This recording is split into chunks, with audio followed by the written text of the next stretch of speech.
Good evening, friends. This is Rahul Magan here as a Group Chief Executive Officer at Treasury Consulting and also a venture capitalist.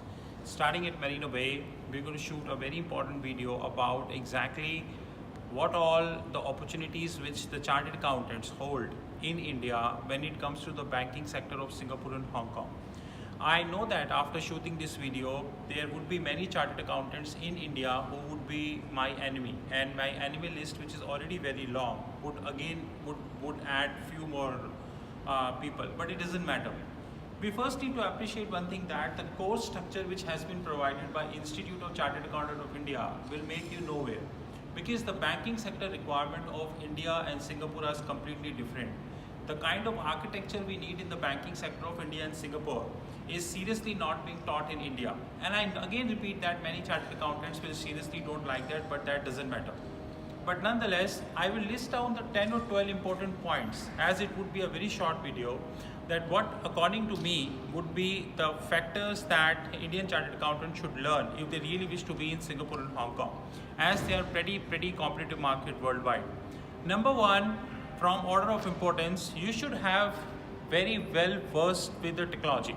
In technology, you should understand blockchain, Bitcoin, virtual reality, artificial intelligence, and IoT. I'm not saying that you should know all, but at least you should know few of them. Example, I'm not a chartered accountant, but I still have good understanding of how exactly blockchain architecture works. And as a company, we are also launching up our own machine learning and digital securities offering, and this weekend we are launching few videos about digital securities offering as well. Few videos are on the way about digital securities offering. Second important thing which chartered accountants should learn if they really wish to be here is how M&A works, merger and acquisitions. Merger and acquisition is a topic which is the part of, you know that I am a faculty member at Institute of Chartered Accountants of India. I well versed with the BOS, Board of Studies, and I know most of the people in Board of Studies, even in the council member level as well. But the kind of so-called strategic financial management you're being taught, that strategic financial management do not have anything when it comes to the merger and acquisitions. You need to understand merger and acquisitions in detail if you want it to be here. Third important thing which I think you should know and very well versed with is the IFRS.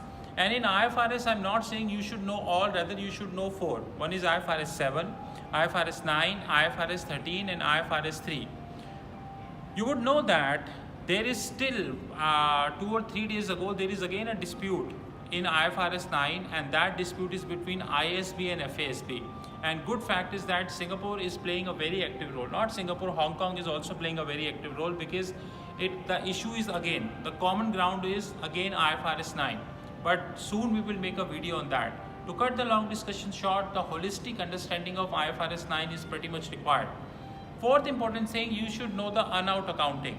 We know that now in merger and acquisitions, the investment bankers are heavily reliant on the earn-outs, and earn-out accounting is playing a very important role in the corporates.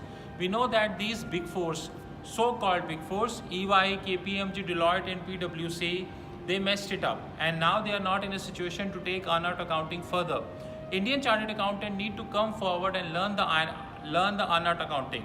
Fifth and very important is the foreign exchange architecture, foreign exchange structures. What are the various foreign exchange structures? Indian chartered accountants are not capable as far as the high detailed foreign exchange is concerned. For them, the difference between range forward and Seagull is nothing. Most of the Indian chartered accountant put a hand on their heart and let me know what exactly is the difference between Seagull call flare and Seagull put flare. I would challenge you with a $1,000 of bet, 1,000 Sing dollar of bet, which is that if you're able to open Google and let me know anybody explain that your so-called Seagull call flare and Seagull put flare. Foreign exchange understanding has to be mandatory and has to be wonderful. Sixth, and very important, you should understand ECL, which is expected credit losses. If you know ECL, then that is wonderful.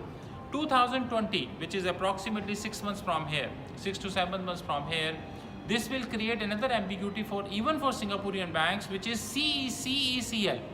For majority of the people in India, the difference between ECL and CECL is nothing, but the difference is pretty wide. ECL is by IASB, International Accounting Standard Board, which is a USP of IFRS 9. But CECL is the current expected credit losses, which is a product of FASB, which is the custodian of US GAAP. 2020 won't be very conducive year for Singapore because the banks need to decide they are with CECL, they are with ECL. But currently there is very limited text which we have labeled on the both, although we shooted a lot of videos. Seventh and important point which a chartered accountant should know, how to do the SWIFT, how the SWIFT architecture exactly work, whereby chartered accountant is expected to know class 1 till class 9 and is expected to interpret and demystify all SWIFT standards in detail. So example, today I will give you 4 copies of MT760. MT760 is nothing but the block of funds. If I give you the 4 copies of MT760 and in these 4 copies I will tell you which one is the fake copy, would you be able to let me know which one is the fake copy? This level of competence is required as far as the SWIFT asset class is concerned.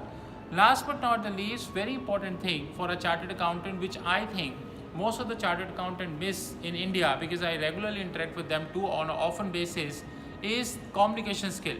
You might have a wonderful knowledge, you might have a wonderful degree, you might have a wonderful concepts, but if you've not been able to put this on the table, if you've not been able to create appropriately, nothing like it. I would like to summarize my videos with 3 questions. Question number 1. All the people, those who are doing, just concluded their CPT from Institute of Chartered Accountants of India, let me know out of the top 10 items which I mentioned, how many being covered in the CPT? Question number 1. Question number 2. All those people, those who are in the practice, when do you see these things would be required in India? 10 years, 15 years, 20 years, or it would come after 100 years, when Singapore would be 20 times more than the Indian economy? Question number 3 and very important. Tell as a professional, don't be like India and Singapore. Tell as a professional, don't you think the speed at which the globe is changing, we need to change at this speed, or we are ready to be vanished? These are the 3 things which we wanted to, 3 questions which we wanted to let you know. Because there is a lot of requirement which always come to me that why don't you shoot a video that what chartered accountants exactly need to be a part of India and Singapore. I think to wind up this discussion that Indian chartered accountants are not equipped as far as the requirements of Singapore is concerned and Hong Kong is concerned. And trust me, in the next 3 years, one common thing which you will surely be getting is that Singapore versus Hong Kong, because Hong Kong is created a pretty good competition for Singapore, which is healthy. It is good that if 2 countries compete, then it's a healthy competition, nothing wrong in that. If you really wish to be a part of that competition, you should have this skill set. And to cut the long discussion short, I strongly feel that Treasury Consulting is competent enough in most of the areas which I mentioned, and a lot of areas which we are adding, which is not the game now. With this, Treasury Consulting, thank you very much. You know my mobile number, 919899242978. You know our fixed income platform, www.fixedincome.global. Have a great time.